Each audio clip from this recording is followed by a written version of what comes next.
Hello and welcome. My name is Kate Monroe. If you don't know me, I'm the manager of special collections here at the library. And I am glad you all could join us for our first session in our America 250 series of presentations covering local history. Ben Hoksbergen is a professional archaeologist with nearly 30 years of experience, including the last 20 years here in North Alabama, where he worked as the installation archaeologist and cultural resource manager at Redstone Arsenal. He is currently the cultural resource manager at Marshall Space Flight Center and teaches part-time with the history department at the University of Alabama in Huntsville. He is here today to talk to us about Native American history of North Alabama. If you have any questions, please save them until the end. We'll have time to get to those. And you can, if you're joining us virtually, you can also put your questions in the chat. And so thank you. All right. Thanks, Kate. All right, sold out show. Thanks for coming, everybody. I will try to keep this within the hour. I'm going to be covering 13,000 years of Native American history against my better judgment. I thought about just limiting it to the 250th anniversary, so just the last 250 years, but we're going to go whole hog today because why not? So I'm couching this talk in terms of 5 challenges that researchers like myself run into in researching Native American history. So the first one of those is that 96% at least of Native American history is not written down. Like there's no written record from it. Most of it's prehistoric, where we have to rely on data sets other than the written record, right? So most of the time that's going to be archaeology. So archaeologists have been researching this and excavating Native American sites for years and years, decades and decades. And when we find certain projectile points in association, like spear points there, in association with datable material like organic material, charcoal, carbon, things that we can do radiocarbon dating on, or burned rocks that we can do thermoluminescence dating on, we can develop a pattern of those types of artifacts occurring in association with certain dates. So we can recreate this cultural history. So that's the most basic way we go about it. The big magic question in North American, Native American archaeology right now is, where did the Native Americans come from and when did they get here? If you know the answer to that, you're way ahead of most archaeologists out there. The traditional, the orthodox view is that they came over during the last glacial maximum, so during the Ice Age, towards the end of it, when glaciers reached their maximum extent about 13,000 some years ago. And these babies here are called Clovis points, named for a site, an archaeological site in Clovis, New Mexico, where they were found in association with mammoth bones. The Orthodox view was that those were the first people here, that these Clovis people were the first people here. They're very tightly dated now to around 13 or 11,300 BC is when the oldest Clovis points show up. And so the thought was that Native Americans came from Siberia, crossed the Bering Strait. This would have been during the Ice Age, when all the water would have been trapped, all the seawater would have been trapped in glacial ice sheets. So the oceans were much shallower. So it was dry land between Siberia and Alaska. People came over, found this gap between the glacial ice sheets, it's called that the ice-free corridor, and came down here and found a uninhabited continent that they had free reign of. So their population just exploded across North America. And there's still a lot of archaeologists that think that. That's not a bunk idea. That hasn't completely been disproven yet. We found a lot of archaeological sites and possible archaeological sites since this theory was developed in the 1950s that may or may not date to before that. go back, maybe 15,000 years. And there's a few of those that are hard to refute. So most archaeologists now are coming to terms with people having arrived in North America somewhere around 15,000 years ago. There's a few outliers that think they came here, 30,000 years ago, or even longer ago than that. We don't know for sure. If you ask very traditional Native Americans, they will say, we've always been here. So there's a lot of different theories, opinions on the matter. But what we can say for sure is that in the Tennessee Valley here, 11,300 BC, there were Clovis people here.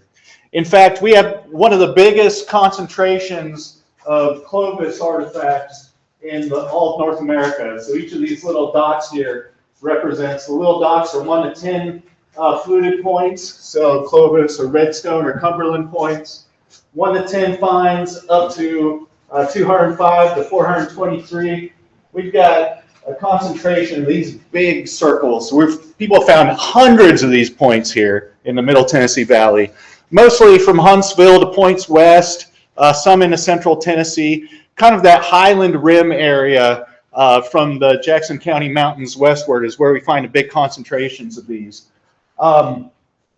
And no one really knows for sure why. Like archaeologists have looked at statistics and have been able to cancel out, is there more plowed land in this area that collectors would have found more artifacts? Are there more artifact collectors that would have picked up more of these points? Has there been more archaeological research here? And the answer to all that is pretty much no. So for whatever reason, these Paleo-Indian people really liked the Middle Tennessee Valley. All right, and if you ask a linguist how long Native Americans have been here, they will say all the archaeologists are wrong. They've been here for hundreds of thousands of years. And that's because there is an unprecedented level of linguistic diversity among Native American peoples. I have to look at my notes for this, so many numbers. So there's over 1,000 individual languages in North America, representing 42 independent language families and 31 language isolates. So these language isolates are languages that aren't related, as far as linguists can tell, to any other languages. The individual language families are groups of languages, individual languages, they're all related. So we're talking just an extraordinary level of linguistic diversity. And if you factor in Central America and South America, it's just off the charts. And linguists will say, well, there's no way for that many languages to develop in the amount of time there's been since the last ice age. It just can't happen. So we're not sure. Here's a linguistic map showing the different language families in North America. This is just the families. This isn't even individual languages. The most recent ones that we have, the most recent language family is the Eskimo-Aleut, which is the only one that has existing speakers still in Siberia. So these are the Inuit people, Eskimo people up in Alaska and Canada. They were the last arrivals, maybe around, check my notes here, arrived from Siberia or became isolated from Siberia around AD 1000 or so. And then we've got this big group, the Na-Dene people. That includes speakers like the Athabascans or cultures like the Athabascans, the Tlingit tribe, Haida, some of the Pacific Northwest folks, and the Navajo. So there was a splinter group that came down into the desert Southwest maybe around 6,000, 8,000 years ago, but their language is still related to these folks. And so the conventional thinking is that the Eskimo-Aleut people pushed out an earlier arrival that was the Na-Dene speakers.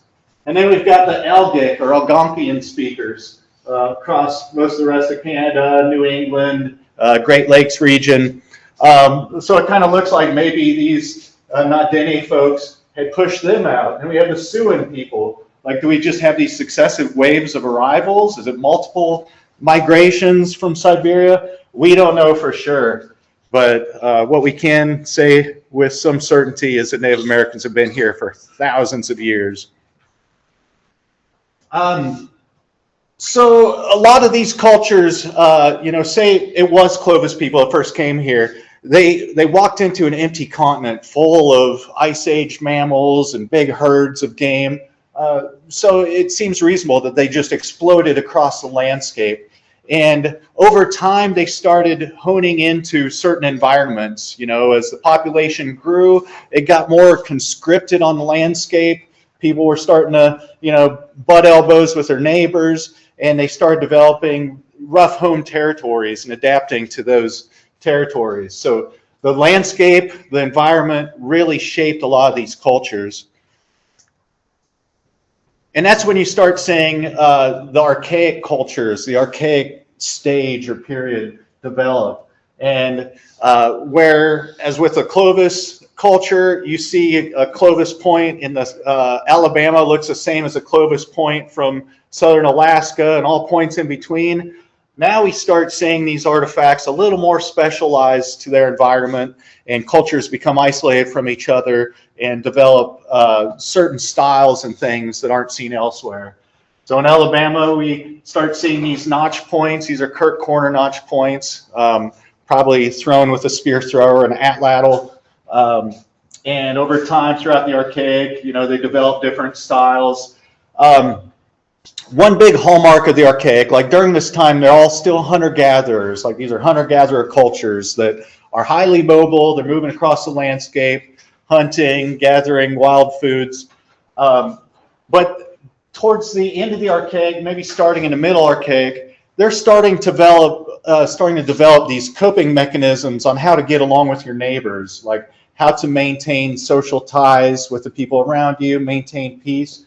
And one of those ways was to encourage big gatherings. So your neighboring groups, like people in the next river valley or something, distant relatives, maybe once a year for a certain ceremony, you would come together in a given place and feast and exchange gifts and keep the gene pool vibrant, like meet people and bring in new spouses, whatever.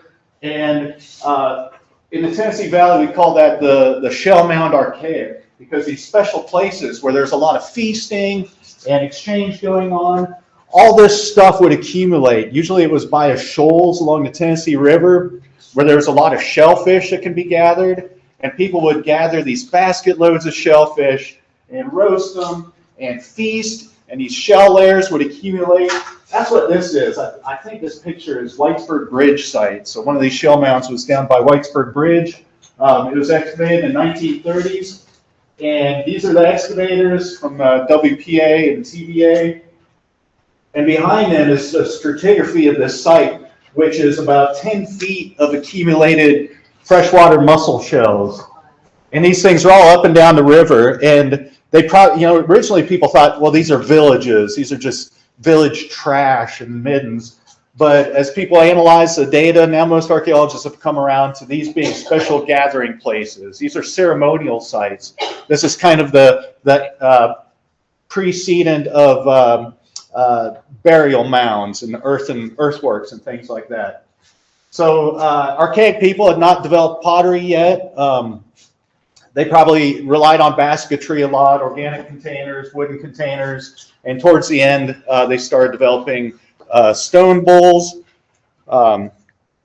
which sets them apart from the woodland period, which is characterized by pottery, the development of pottery, by early agriculture, and the use of burial mounds. So in the Tennessee Valley, we have a convergence of the two major southeastern pottery traditions. So we've got pottery kind of independently developing across the continent around this time. The earliest documented pottery is the Stallings Island series, kind of towards the mouth of the Savannah River on the Atlantic coast. That shows up around, I want to say 2,500 years ago, something like that. Or BC, it might be 2005, a long time ago. Pottery doesn't get to the Tennessee Valley until around 1200 BC at the earliest.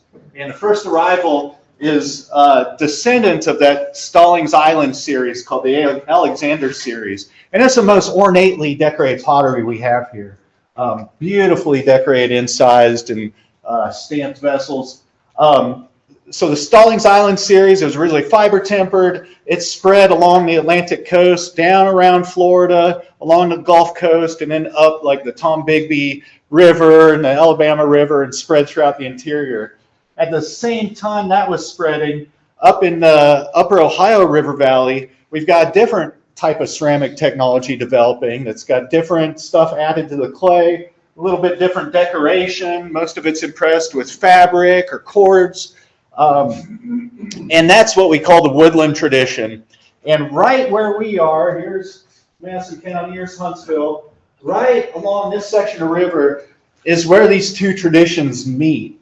And the people who were living here at the time adopted both traditions. So these are probably two different ceramic traditions that are being traded from the east and from the west, and just kind of converge here, and the people living in Madison County around 1000 BC started using both types. So really pretty stuff. This is a type from the woodland tradition.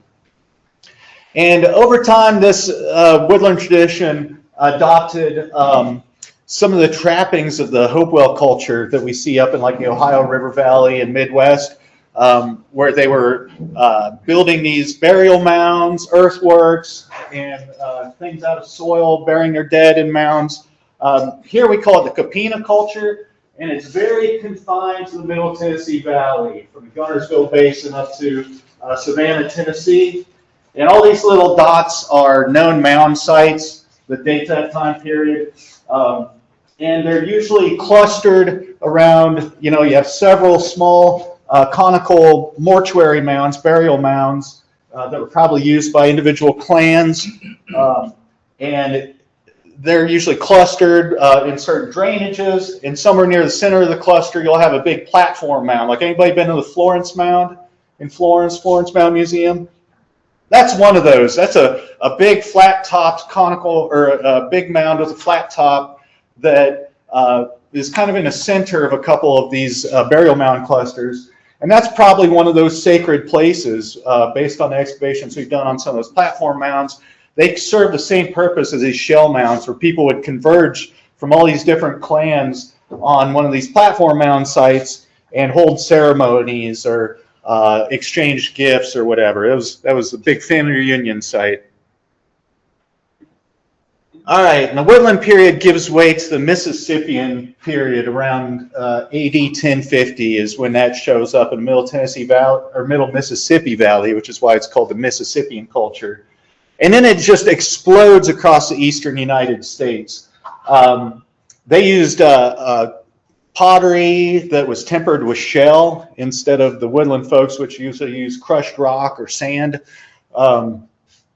They had the bow and arrow. We see the bow and arrow developed around AD 500, probably first in the Mississippi Valley and then spread into the interior here during the late Middle Woodland. So the Mississippian people used bow and arrow with these little triangular arrow points. A lot of people call these bird points, but they're not just used for birds. This is true bow and arrow, true arrowheads, as opposed to most of the previous ones, which are for spear throwers and atlatls.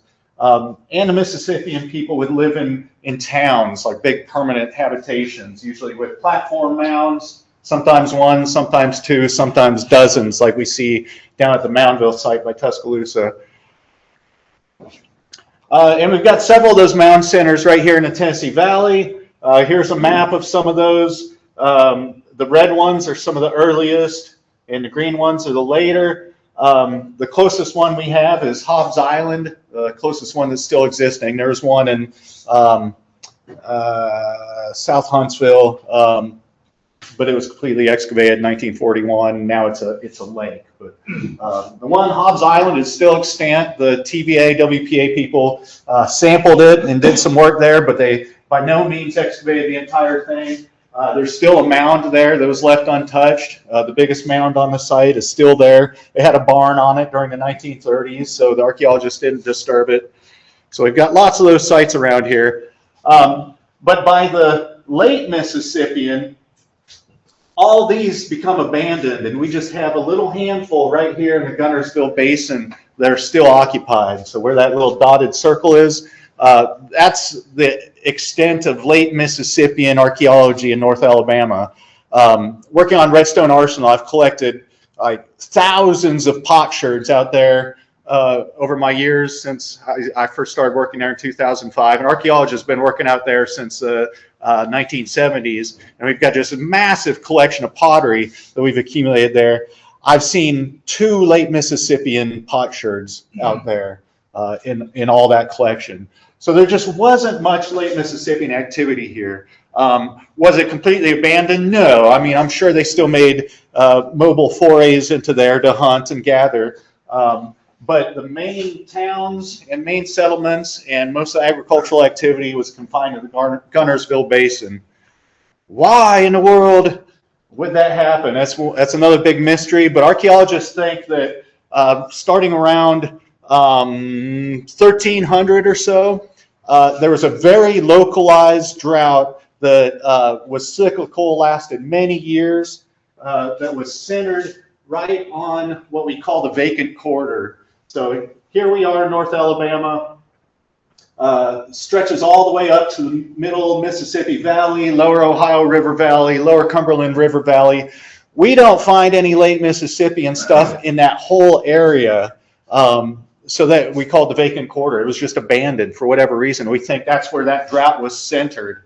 And, you know, it must have lasted years or been several major droughts centered on there.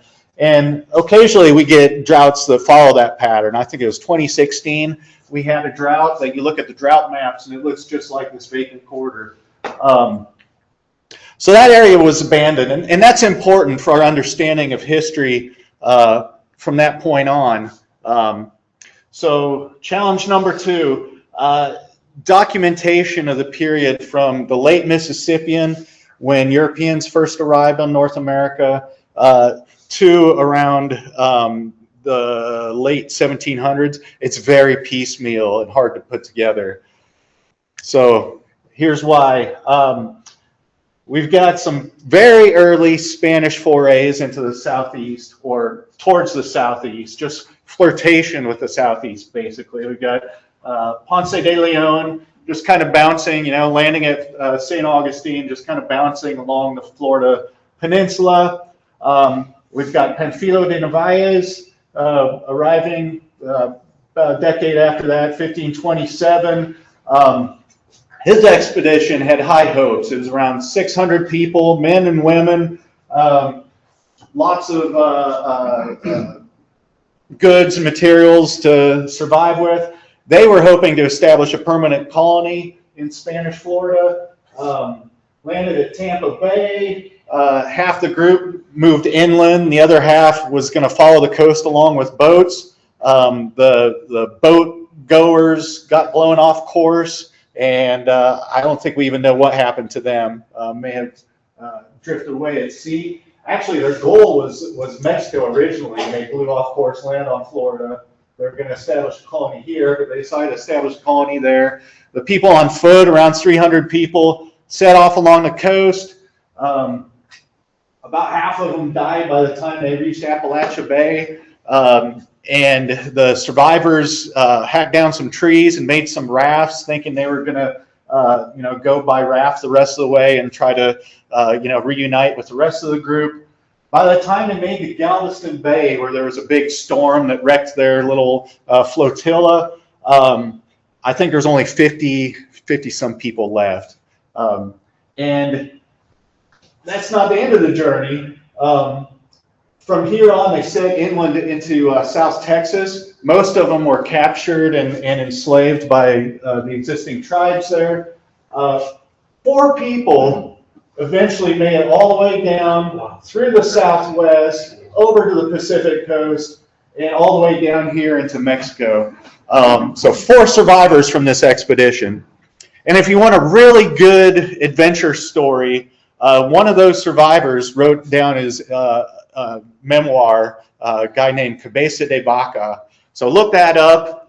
His memoirs. It's not a thick book. It's a fast read, but it's very interesting. It's a heck of a story. Then the next big one's the DeSoto Entrada, the DeSoto expedition, which most of us, know at least something about. This was a military expedition. It wasn't to establish colonies. It was essentially to test the military might of the southeastern Indians and establish intelligence for eventual trade and settling of a colony. So a lot of military men, 620 men originally, and this was almost all men. 220 horses, so this is, included mounted cavalry, and also hundreds of pigs and provisions. They landed in Tampa Bay too, made their way all throughout the southeast. This is the most widely accepted route. You see it goes all the way up into North Carolina, way northeast Tennessee. The most accepted route follows the Little Tennessee River a little ways and then cuts down to the Coosa. And the Middle Tennessee Valley, North Alabama is avoided altogether. This has been debated. Like here's the alternate routes up to the 1940s when the DeSoto Commission first started meeting. This is a map from their report that shows all the routes that had been theorized up until then, and it's just a spaghetti plate full of lines.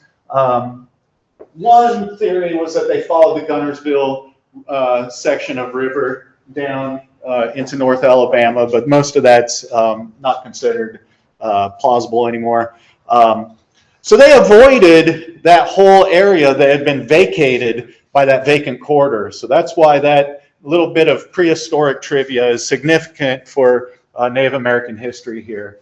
The way DeSoto and his army worked was that they would, arrive at a Native American town and essentially take the leader captive and interrogate him and use him as a bargaining chip to get provisions, to keep the army going, and to get intelligence, which, most of the time they'd be like, well, where's your neighbors? How strong are they? And how much gold do they have? Hey, they never did find gold. But, the terrified captives would be like, oh, yeah, the next guy down the road, like, he's got tons of gold. Like, don't mess with us. The gold's over there. And so it was a leapfrog type of thing where they moved from community to community to community. And I think that's why they avoided North Alabama altogether. Tennessee River would have been a great transportation corridor. Most of their movement was by foot. If they could have made boats and floated down the Tennessee River, they would have seen a lot more land. But there weren't many permanent communities here at the time, so they bypassed it. All right, so if you're interested, there were 4 chroniclers on the DeSoto expedition, or 4 people that chronicled it. I think only one was actually on the expedition. But great read, and historians kind of compare it to the 4 Gospels, where the story's similar, but there's little differences, inconsistencies, nuances with each story, and together you get, a rough picture of what happened. That's kind of how the DeSoto Chronicles work, so there's a lot of ambiguity. The way they transcribe the names of these different Native American communities are subtly different, so you have to kind of match up the similar sounding names. Distances change, so that's why it's so hard to piece together this whole journey. So that's 1539 to 1542 is when the DeSoto expedition was. And then the next time you really get any information on Native American communities in North Alabama is not until 1701. We're skipping over a couple centuries. We've got different Spanish expeditions and stuff coming from Spanish Florida and from the Atlantic coast, but they only go so far. They don't come all the way to North Alabama. So in 1701, we have 5 French Canadians that sail down the Mississippi River and then veer off on the Ohio and follow the Tennessee River all the way pretty much to its source, trying to develop a water route to the English colonies in the Carolinas. And so these are just, French frontiersmen, probably paddling in canoes, portaging, around the Muscle Shoals. And they just kind of kept rough notes as they went and delivered that to the governor of French Louisiana, down here. Actually, probably New Orleans, I think, is where they were at the time. And they said, well, we traveled up this river and we ran into some people called the Chicazas that are probably the Chicaza that DeSoto ran into. So, the French governor put a little spot on the map somewhere on the lower Tennessee River. And then they're like, yeah, and then we went, 140 leagues or so, and we ran into some people that, we don't know what they were called, but the people down the river called them Tohagale. And then we hit another island a little ways past that, another 60 leagues or so, and they called themselves the Kakige. And a little farther, we ran into another island, the Cochile, and another island, the Tali. And finally, we got up into the mountains and ran into Cherokees. And so who were these people? These are guys remembering, just frontiersmen, probably illiterate, just remembering what people said, coming up with their own, verbal interpretation of that, passing it on to the French governor, and he wrote down what he thought he heard. So this is what historians kind of think, that, the Chicazas are easy, Chickasaw, and we know they had colonies or settlements on the lower part of the Tennessee River. The Tohagale are what the Shawnee called the Yuchi people, and so they were probably around what's the island? McKee Island, kind of where the bridge to Gunnersville is now. The Kakige are probably the Koskinampo, and later reports said they shared an island. They had their town on the lower part of the island. On the upper part of the island was the Coasati. This is probably Pine Island, upstream from Gunnersville. And then the Tali, or probably the Tali, which were Muskogean-speaking people that eventually got folded into the creek. They had maybe Burns Island or one of those other islands in the upper part of Gunnersville Basin, and of course the Cherokees. So we just get these little piecemeal reports, just these little windows throughout the centuries that we can piece together the history. And another complicating factor is that Native societies weren't static.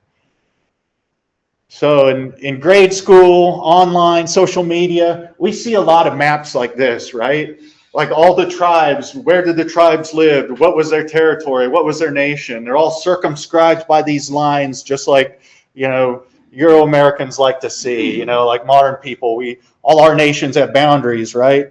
Not so with Native tribes, like generally much more mobile.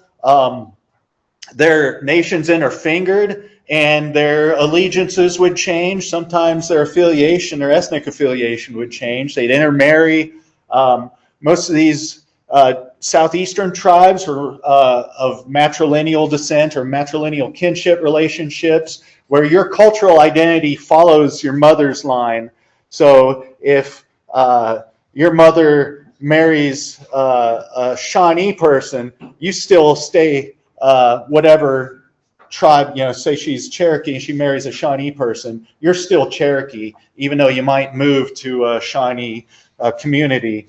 So it gets really complicated and highly mobile, especially in those lost centuries, we call them, right after DeSoto, where we've got a lot of European diseases taking hold and major population decline. We get warfare, not just from the Spanish, but as groups were fleeing the Spanish, they ran into other people who might fight back. Very tumultuous couple of centuries. So people are moving all around, trying to regain their niche on the landscape. And so this is just an idea of the movement that we know of after 1550 or so to 1800, we've got a lot of Muskogean-speaking people that merged into the Creek Confederacy. They're the red. They're getting pushed out of their ancestral homeland in the Tennessee Valley and Cumberland Plateau and coming down and settling in the upper and lower Creek towns in southern Alabama and southwest Georgia. We've got the Natchez that are getting pushed up by the French and out and eventually like merging with the Chickasaw in northeast Mississippi. We've got kind of a condensation of the Choctaw Nation, different groups speaking Choctaw, which is related to the Muskogean Creek languages, kind of moving inward and establishing a homeland in eastern Mississippi, western Alabama. You got the Yuchian. They're one of these language isolates, and we don't know where they originated. I'm thinking a lot of these language isolates appear like in Peninsula Florida and along the Gulf Coast, and these are areas that are probably separated from other groups by expanses of swampland and hard to navigate land, and they became isolated like on barrier islands and delta areas. Adapted to maritime culture and so forth and kind of developed their own isolated cultures. Yuchi may have been one of those, may have originated on the Gulf Coast somewhere. They were probably, if DeSoto encountered them, it was probably somewhere in North Georgia, East Tennessee, but they moved down there and eventually merged, even though he spoke a different language, merged with the other Muskogean-speaking Creek Confederacy.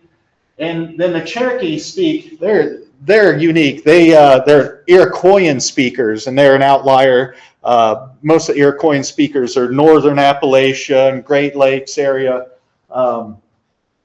So they probably originated up there, or maybe they were all up and down the Appalachians, but they're getting pushed eastward, or westward, sorry. They're getting pushed down the Tennessee River, while the Chickasaw are getting pushed up the Tennessee River, and it starts getting really messy.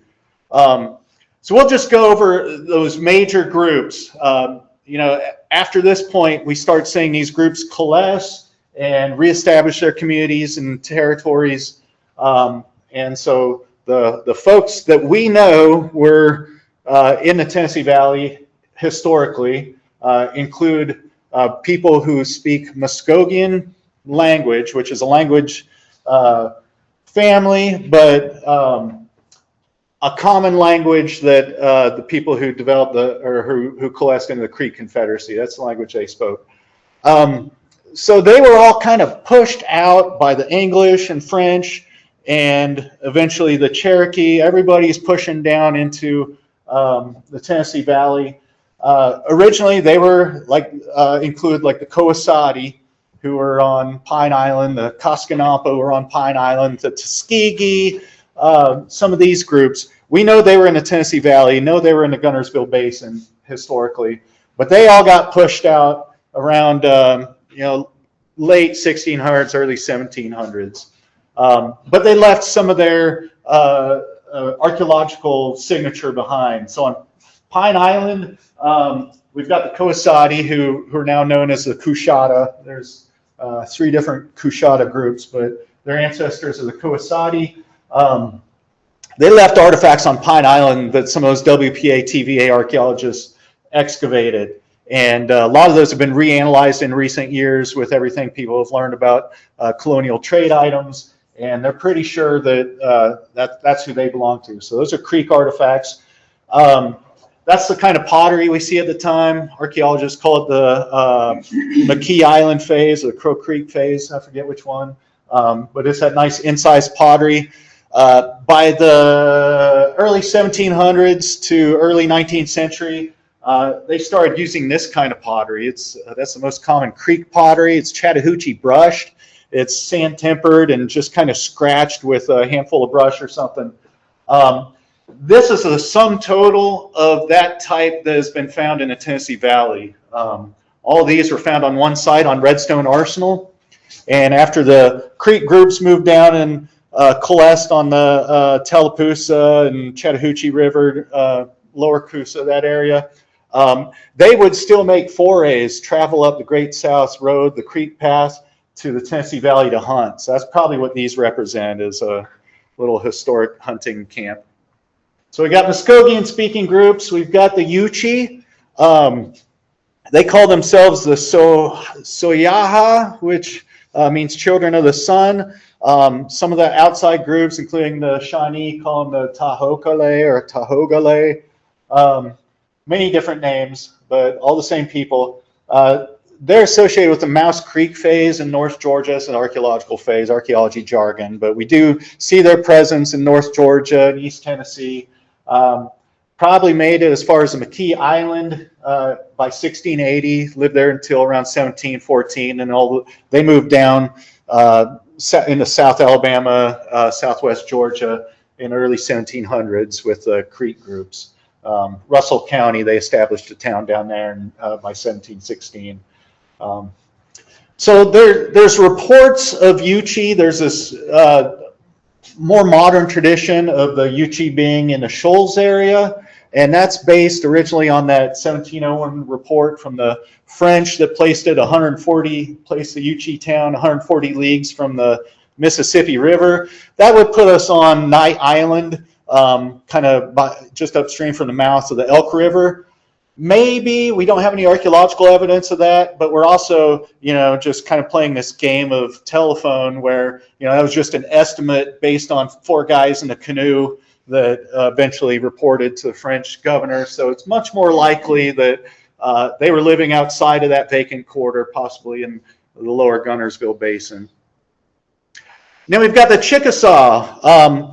DeSoto spent the winter of 1540-41 with the Chickasaw, who he called the Chickaza, in northeast Mississippi, and we found artifacts demonstrating that. So there was a big metal detector survey that was done in what we call the Stark Farm Complex, which is a whole series of these early Chickasaw villages, and they, lo and behold, found 16th century Spanish artifacts. They found medieval horseshoes, there's a fragment of one, hand-wrought nails, musket balls, barrel bands that the Chickasaw people had refashioned into different tools, knives and axes and things.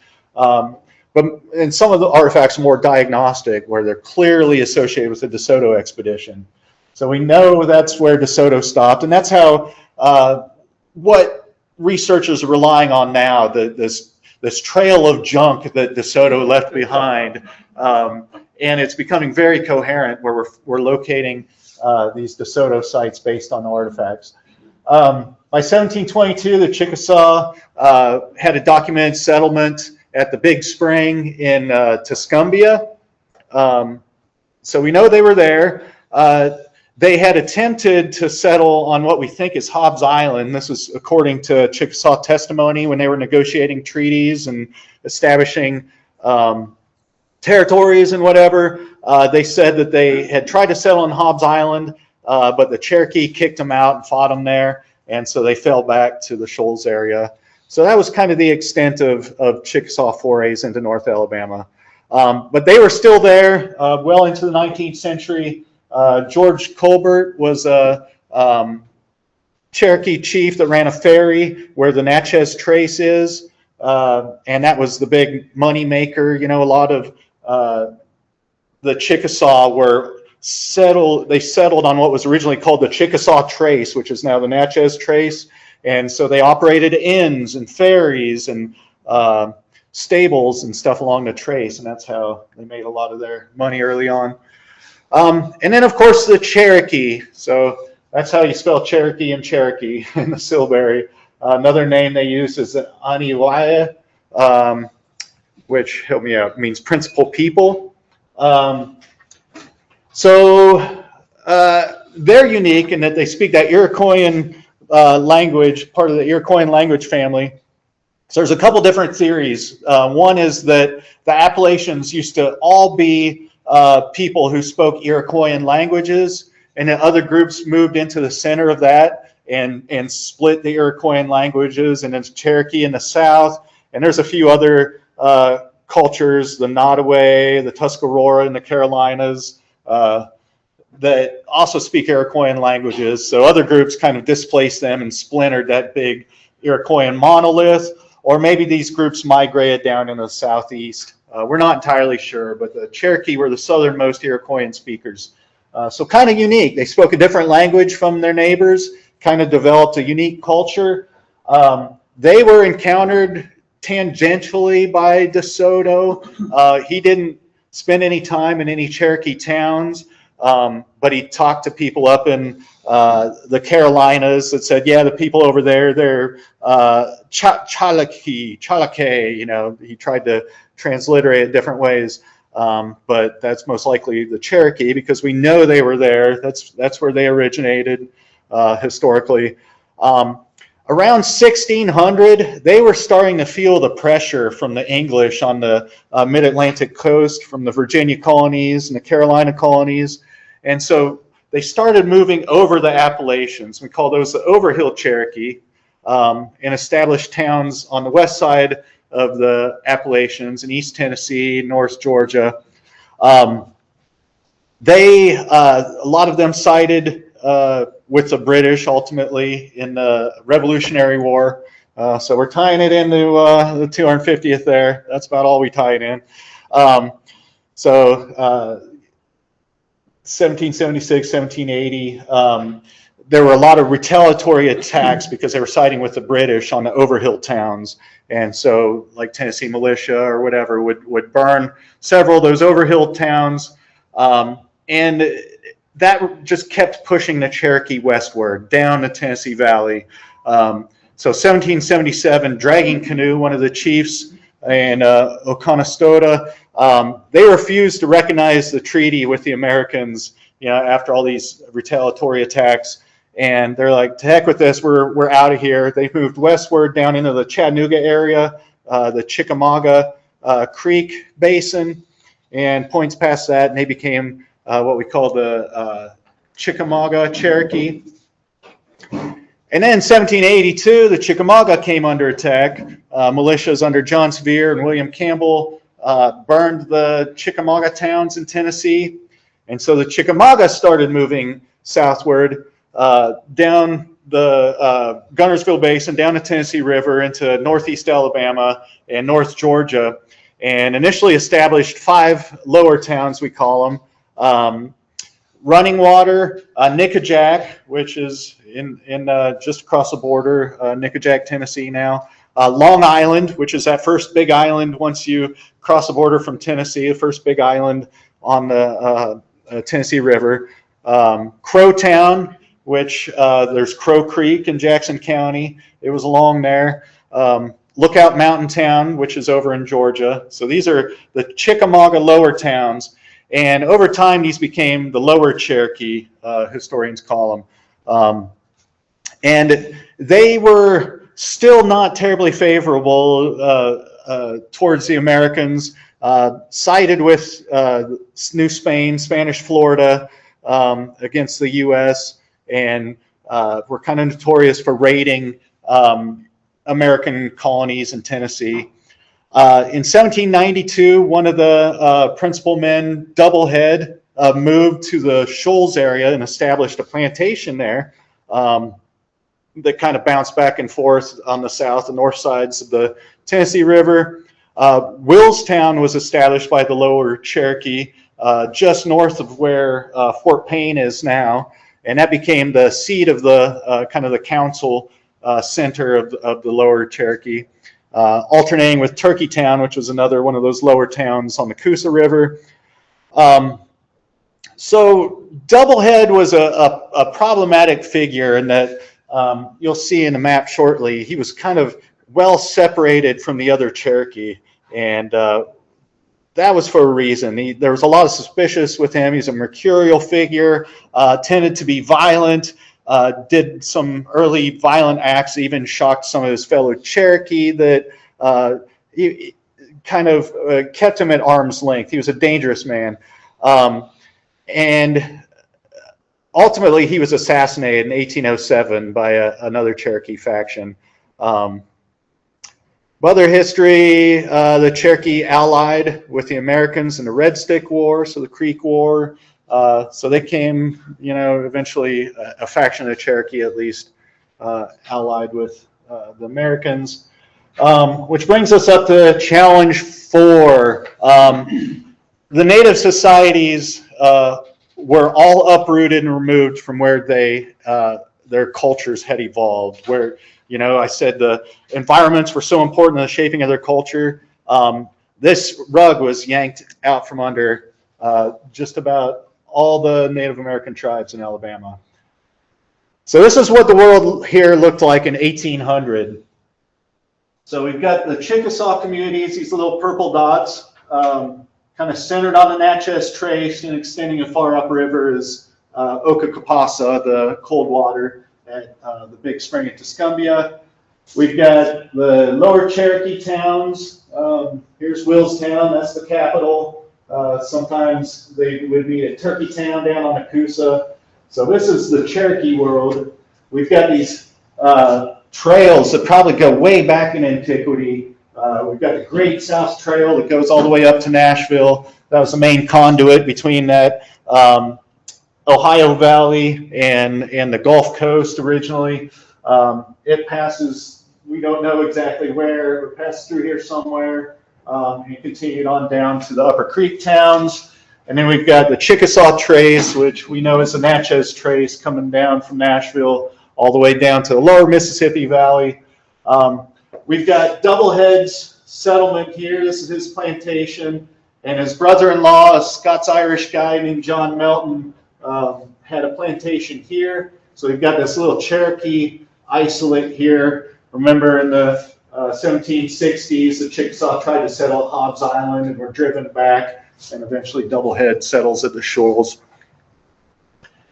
And in 1805, the Americans had reached an agreement with the Chickasaw to cede 2.25 million acres of land in central Tennessee, and it extended all the way down to Hobbs Island based on that Chickasaw claim that they had tried to establish a town there.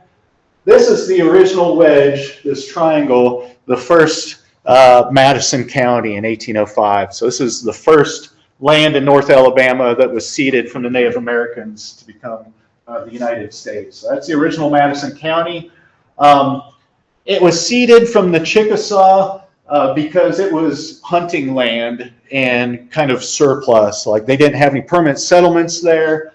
They owed the U.S. government $20,000 for different services and things. So this was a way of them settling the debt by turning this land over. The problem was the Cherokee also claimed this land.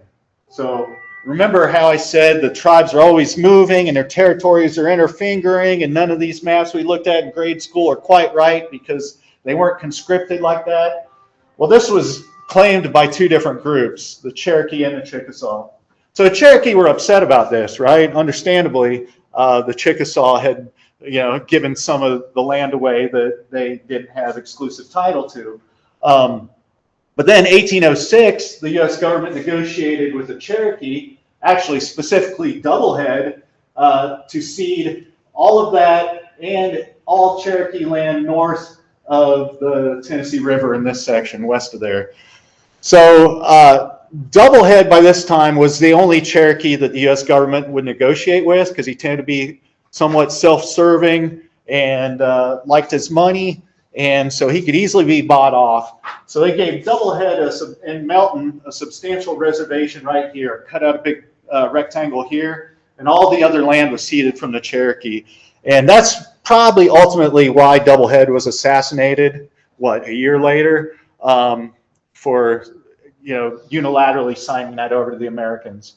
So there's Huntsville showing up soon after. All that triangle was surveyed in 1806 and 1807, and eventually sold off as land patents in quarter section increments to squatters that were already here, people buying the land, settlers, and land speculators. But before that happened, before all this land was ceded from the Cherokee, a lot of Euro-American squatters were riding that wave. Like they came down, found some nice land in that wedge. People bought that land out from under them. They moved just past that wedge into Indian territory and settled. This was a major concern to the Americans because at this time they're vying for control with the Spanish, who still had Florida. The French, up until 1808, still had all of Louisiana, extending all the way up to Canada. And so all those different European powers, a lot of geopolitics, they were all trying to gain favor with the tribes and gain allegiances with the tribes. So the Americans had an incentive to keep the tribes happy at that time. So all these Euro-American squatters that were squatting on Indian land, the Americans wanted to get them off of there. They were illegally there. We don't want them upsetting the balance of power. So they established this fort, Fort Hampton, at the mouth of the Elk River. This wasn't a fort to protect settlers. This wasn't a fort to, ward off hostile Indians. This was a fort to keep the Scots-Irish settlers from settling on Indian land. And of course, that was all null and void. The fort was abandoned in 1816 after they got an agreement from the Chickasaw to cede all of this land. So eventually all of that was surveyed and became the United States. So there's a map of the land cessions. Started going in 1805. Most of North Alabama went in 1816. The Cherokee were able to hold on to their land, part of it at least, like around Guntersville, Cherokee County, Etowah County, Marshall County, until 1838. They ceded the Jackson County in 1810 or so. Probably the most influential cession was the 1814 Creek cession after the Creek War, after Horseshoe Bend. Jackson got them to sign the Treaty of Fort Jackson, ceding all that land in central Alabama. And so that completed kind of the whole north-south axis of the state. And eventually all of it fell. So then we get Indian removal. The Indian Removal Act was signed by Andrew Jackson in May of 1830, and that set the stage for a systematic removal of all the southeastern Indians to Oklahoma, to west of the Mississippi River. And that culminated in 1838 with the Trail of Tears. The Cherokee were the last ones to hold out and be removed. These are all the different routes. We hear Trail of Tears, we picture just a single trail, but there were several different groups, several stages that followed different routes out to across Arkansas and into Oklahoma. The one that passes through Huntsville is the Benge route. So around 1,200 Cherokee in northeast Alabama, around Willstown, what's now Fort Payne, were rounded up and put in a stockade called Fort Payne, and from there were marched through Huntsville, up through Pulaski, all the way up into Missouri, I believe, and then ultimately to Oklahoma. So that would have been October 1838. That whole group passed right through downtown Huntsville. And going back, this was the people who were removed weren't just your average Cherokee, but they included planters like James Vann, who was a major planter. That's his house still standing in Chatsworth, Georgia. And around 7% of Cherokee owned slaves. A lot of these rich planters had slaves. All those enslaved people were removed with them to Oklahoma. So it was a major migration. There were holdouts. So here's Swimmer's Cabin in Qualla Boundary, North Carolina, now Cherokee, North Carolina, in 1888. So they became the eastern band of Cherokee that kind of fled up into the hills and managed to avoid removal. But they were all removed. So one common thread about humans is that we create these spiritual, sacred landscapes. And we're a young country. We're only 250 years old, so ours is not fully fledged, but picture like historical markers or, the homes of the founding fathers and things like that. We're starting to create this sacred landscape, but you go to a place like Japan, where everywhere you see these torii gates marking these Shinto shrines. Like, They have a whole spiritual persona to places, to the natural features and the landscape. With the removal of all these Indians, we lose a grasp of some of that sacred landscape. And working with Native partners, archaeologists are starting to kind of piece this back together again. And one of the big hallmarks of that is rock art sites. So Paint Rock River, town of Paint Rock, it's all named after this big, massive bluff on the Tennessee River just downstream from Guntersville called Painted Bluff. We think that was probably, it dates to the Mississippian period, and it was probably a demarcation of that Mississippian society that ultimately settled in Guntersville Basin. And it was, we think it was probably a cosmogram where the top of it marks the upper world. It's got sun symbols and things like that on the top of the cliff. And the ledge on the medium part of the cliff, middle part, are things like people and animals that occupy this world. And then below that, there's pictures of fish and lizards and monsters and things like that that occupy the lower world. So this was like a big we're here sign that said for anyone coming upstream, like you're now entering the Guntersville Mississippian community. And we more and more with all the cave exploration and everything, we're finding Cherokee syllabary in the caves that probably represent a later form of that. This is some examples from Manitou Cave in what was Willstown, but is now Fort Payne. We've got some Cherokee syllabary up there commemorating a sacred ball game in 1820s or so.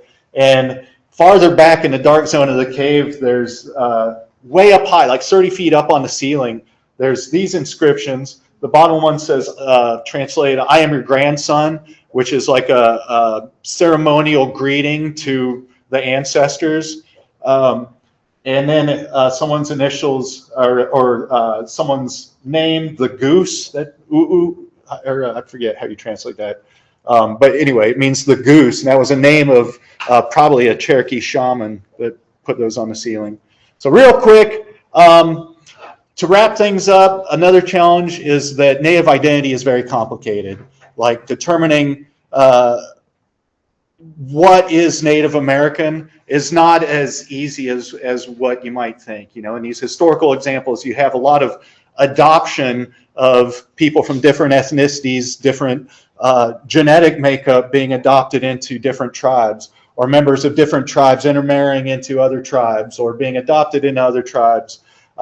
You've got the people that were enslaved by people like the Cherokee that self-identify as being part of the Cherokee Nation, whereas, you know, throughout time, the Cherokee government would deny them that membership and then reinstate them, and there are a lot of lawsuits over that, but they still consider themselves Cherokee. And then we've got all the people that managed to avoid removal and hide out and change their identity through time, you know, adapting you know, the names and the language and the culture of their white neighbors or whatever, because for about, you know, 200 years there, it was not a good idea to let people know you were Native American.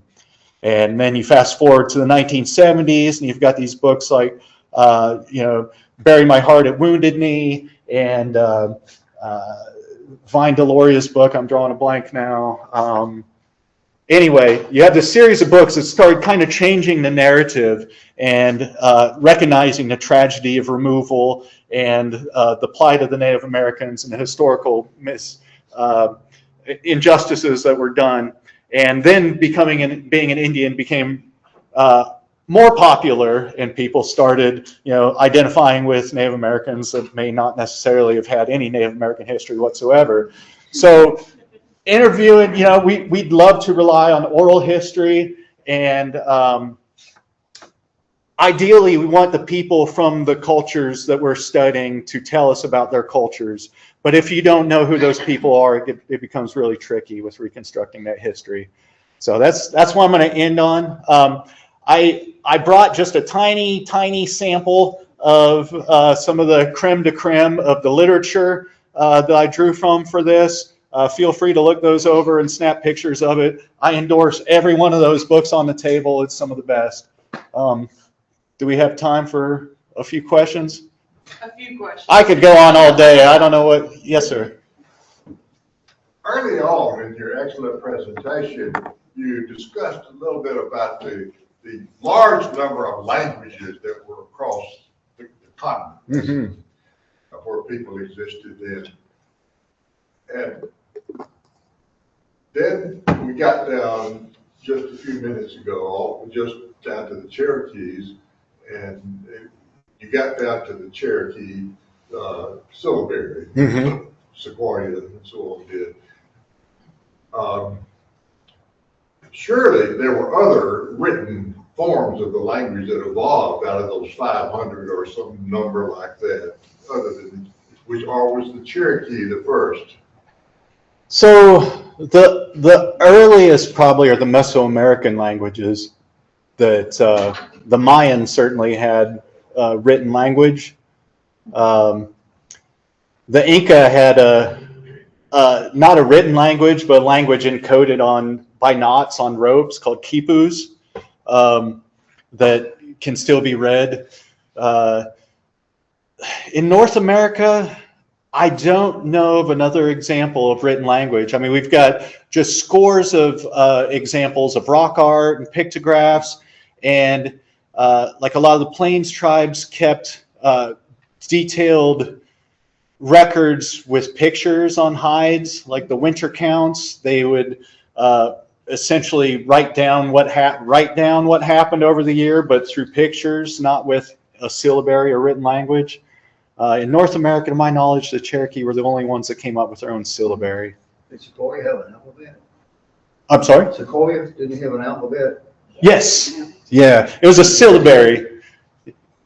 Yep, it can still be read. Yeah, it was each symbol stands for a syllable instead of like a alphabet that has like an individual sound. Similar, yeah. Yep. And he actually lived in Fort Payne for a while, or Willstown for a while, and probably developed his writing in Northeast Alabama. Oh goodness, 1820s, somewhere around there. Yeah, it was early 19th century. You were talking about the Narvaez expedition. Yeah. I'm curious on how you said 4 were left, including Cabeza de Vaca. Uh-huh. How did they make it back after that? Well, at that time, so Mexico City was an established Spanish colony. You know, that was kind of their seat of government in the New World for a while. They defeated the Aztec and then established that as the capital of New Spain for a while. So they made it there. And then I think eventually they settled there. I don't remember what happened after that, whether they settled there or actually made it back to Spain or Cuba where they originated. Yeah. Yeah, the last chapter of that story, I don't know if anyone really knows. Yes, sir. I know that they're planning to develop off the island. Are you aware of any plans to preserve the mound on the south? So that's a thing. So Hobbs Island is privately owned, and the owners would love to sell it to be developed because that's a nice chunk of real estate. No one can blame them. TVA owns the water all around it, or they manage the water around it. I think the TVA line is actually eroded away. So now the entire island is privately owned, but anything that's run across that TVA watershed or anything that affects the TVA watershed, so any storm drains, any utilities strung out there, any roads, any dredging, anything that touches the waters of the Tennessee River will have to have some sort of archaeological survey done. And TVA has surveyed all the land around there, so most of the coast of the shoreline is already recorded archaeological sites, but since the rest was privately owned, there hasn't been archaeological surveys into the interior, but the whole island's an archaeological site. I mean, I've talked to people who have walked out there, there's artifacts everywhere. It's, you know, an island in the Tennessee River is going to be covered with archaeology. The Mississippian mound site, one of the mounds they excavated was a mortuary mound that was just full of skeletons. There's going to be burials all through that, and those are all protected under the state burial law. Any of those other archaeological sites are very likely to have burials on them. So I don't know how you could legally develop it. I mean, to legally develop it, do the archaeology required, would be so expensive that I would think it'd be cost prohibitive. I don't think anyone's accepted that, any of the owners or anything, but that's probably the situation that's being faced. Good question. See if we got any in the chat.